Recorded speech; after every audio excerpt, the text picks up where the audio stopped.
महाराष्ट्राचे माजी राज्यपाल भगतसिंह कोश्यारींना पद्मभूषण जाहीर करण्यात आलाय। दरम्यान हा पुरस्कार जाहीर केल्यानंतर त्यांनी काय प्रतिक्रिया दिली आहे आपण पाहूयात।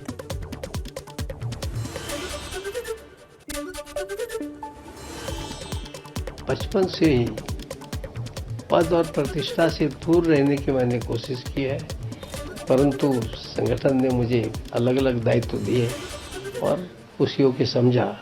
स्वाभाविक है कि ये उनका निर्णय है तो उनके प्रति सम्मान है और उन्होंने जो सम्मान दिया है उसके लिए मैं उनका आभारी भी हूँ। बचपन महाराष्ट्राचे माजी राज्यपाल भगतसिंह कोश्यारींना पद्मभूषण पुरस्कार देण्यात आला आणि यावरून आता ठाकरेंच्या शिवसेनेचे खासदार संजय राऊत यांनी मोदी सरकारवरती निशाणा साधलाय। महाराष्ट्राचा अपमान करणाऱ्यांचा भाजप सन्मान करतं असा टोला राऊतांनी लगावलाय।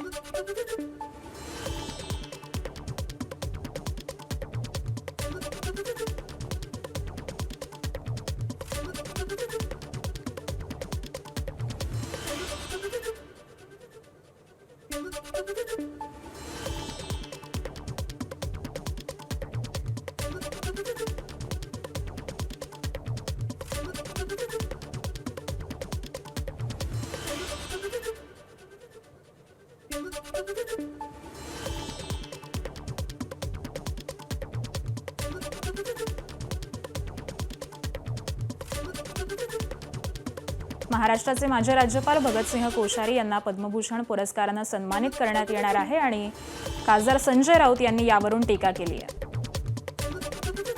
महाराष्ट्रातील पद्म पुरस्कार प्राप्त मान्यवरांमध्ये पालघरचे तारपा वादक भिकल्या लाडक्या धिंडा यांचा समावेश आहे। त्यांना पद्मश्री पुरस्काराने गौरवण्यात येणार आहे। तर 89 वर्षांचे धिंडा हे वारली आदिवासी समाजाचे आहेत। 150 वर्षांपासून त्यांच्या घरामध्ये तारपा वादनाची परंपराही आहे। तारपा वादनाची ही पारंपरिक लोककला जोपासण्यास आणि वारकरी संप्रदायाचा संगीताचा प्रसार करण्यासाठी त्यांच्या योगदानाबद्दल भारत सरकारकडून धिंडा यांना पद्मश्री पुरस्कार जाहीर करण्यात येणार आहे। आपल्या सोबत स्वतः भिकल्या धिंडे आहेत, त्यांच्याशी आपण बोलूया। काका, काय वाटतं तुम्हाला पद्म पुरस्कार जाहीर झालाय? मी म्हणजे आमचा असा आहे की पहिला ब्रिटिशचे राजान ब्रिटिश गेलं आणि काँग्रेसचा राज आलं तेव्हा शाळा नाही, मग हे गायची गेलो आणि गायची मला म्हाताऱ्याला सांग काय शाळा शिकशील का नोकरी करणार आहे, शाळा शिक। आणि हे तो वाद्य आपला जी संस्कृती आहे, मग आमचा नवश्या पिंजोबा वाजवायचा, नवश्याचा धाकल्या वाजवायचा, धाकल्याचा लाडक्याच्या मी भिकल्या।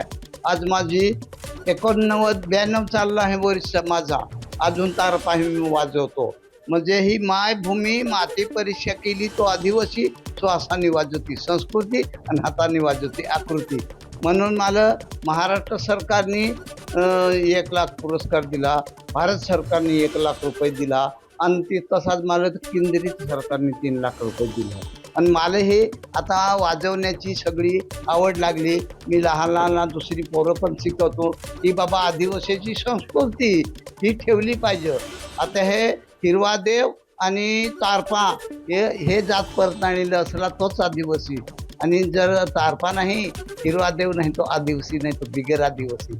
आता एक आपल्याला मोठा पुरस्कार जाहीर झाला, त्याचा काय आनंद वाटतो? काय आनंद वाटतो? माझ्या आयुष्यात मी जी जनसेवा केली का देवसेवा हे केली सेवा, आणि हिरवा देव नारायण देव असा त्याची सेवा केली। म्हणजे हिरव्या देवानी सगळे कठीण वारा येई तेव्हा झाड हिलं ना, तसा वारा मला झाड हिल्ला असं म्हणून देवानी मला ही देणगी दिली, हेच माझा पाठी समजा एवढाच।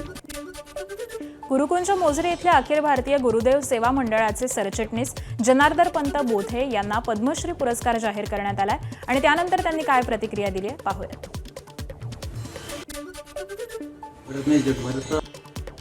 हा पुरस्कार तर खरं म्हणजे राष्ट्रसंत तुकडोजी महाराजांच्या कार्याचा हा सन्मान आहे। राष्ट्रसंत तुकडोजी महाराजांचं कार्य देशभरात नाही जगभरात होतं आणि त्या कार्यामध्ये आम्ही सगळे प्रचारक मंडळी जेवढी सेवा मंडळाची होती ती सगळी त्या प्रचारकाच्या हा सगळ्यांचा सन्मान आहे असं मी आजच्या घडीला समजतो। आणि हा सन्मान राष्ट्रसंत तुकडोजी महाराजांच्या चरणी मी स्वतः वैयक्तिक माझी श्रद्धा आहे म्हणून त्यांच्या चरणी अर्पण करतो। देशात एकूण 121 पोलिसांना शौर्य पदकं जाहीर झाली आहेत. त्यामध्ये गडचिरोलीमधील नक्षलवाद्यांशी 2 हात करत सेवा बजावणाऱ्या गडचिरोलीमधील 31 पोलीस अधिकारी आणि अंमलदारांना शौर्य पदक जाहीर झाले. 22 एप्रिल 2018 रोजी भामरागड तालुक्यातील बोरिया कसनासूरच्या घनदाट जंगलामध्ये पोलीस आणि नक्षलवाद्यांमध्ये भीषण चकमक झाली होती आणि या एकाच मोहिमेमध्ये 40 नक्षलवाद्यांना कंठस्नान घालण्यामध्ये गडचिरोली पोलीस दलाला यश आलं होतं. या मोहिमेमध्ये प्रत्यक्ष शौर्य गाजवणारे पोलीस निरीक्षक अमोल फडतरे, पोलीस उपनिरीक्षक मधुकर नैताम, वासुदेव मडावी, विलास पोरतेट, संतोष नैताम यांच्यासह 31 जवानांच्या कामगिरीची दखल ही आता राष्ट्रीय स्तरावरती घेण्यात आली आहे.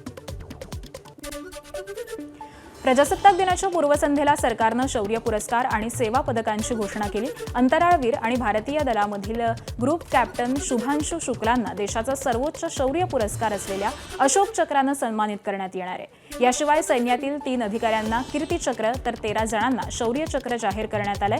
त्याबरोबरच पोलीस, अग्निशमन दल, होमगार्ड, नागरी संरक्षण आणि सुधार सेवा क्षेत्रातील 982 कर्मचाऱ्यांना उत्कृष्ट सेवेसाठी सन्मानित करण्यात येणार आहे. राज्याच्या पोलीस दलातील 75 जणांना यंदा प्रजासत्ताक दिनी राष्ट्रपती पदकानं गौरवण्यात येणार आहे. तर यापैकी 31 जणांना शौर्य पदक, 4 पोलीस अधिकाऱ्यांना असाधारण कामगिरीबद्दल राष्ट्रपती पदक, तर 40 पोलीस अधिकाऱ्यांना उल्लेखनीय कामगिरीबद्दल राष्ट्रपती पदक देऊन सन्मानित करण्यात येणार आहे. यामध्ये अतिरिक्त आयुक्त महेश पाटील, उपायुक्त बाळासाहेब यादव यांच्यासह सायरस इराणी, विठ्ठल कुबडे या सहाय्यक आयुक्तांचा समावेश आहे. एबीपी माझा, उघडा डोळे बघा नीट.